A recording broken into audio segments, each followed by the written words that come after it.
Megastar comeback movie ఖైదీ number 150 audio function కు అన్ని ఏర్పాట్లు జరుగుతున్న సంగతి తెలిసిందే. విజయవాడ సమీపంలోని హాయ్లాండ్ లో ఈ కార్యక్రమానికి అన్ని అనుమతులు వచ్చాయంటున్నారు అల్లు అరవింద్.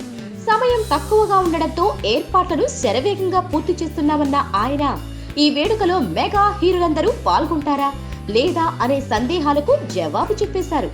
ఖైదీ ప్రీ రిలీజ్ వేడుకకు పవన్ కళ్యాణ్ వస్తాడనే ప్రచారం చాలా జోరుగా జరుగుతోంది.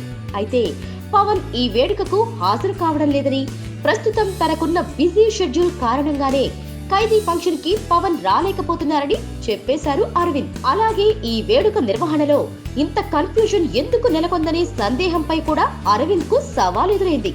ఖైదీ విషయంలో ఎందుకు ఇంతగా హంగామా జరిగిందో, వేదికను ఎందుకు మార్చుకోవాల్సి వచ్చిందో, వేడుక తేదీ మార్పులకు కారణమేంటో చిరంజీవి స్వయంగా ఖైదీ నెంబర్ 150 ప్రీ రిలీజ్ వేదికపై చెబుతారని అన్నారు అల్లు అరవింద్. రాజకీయ కారణాలతోనే ఈ వేడుకను ప్రభుత్వం అడ్డుకుంటుందని ప్రచారం అభిమానుల్లో జరుగుతుండటంతో ఇప్పుడు అల్లు అరవింద్ చేసిన వ్యాఖ్యలు చర్చనీయాంశం అవుతున్నాయి.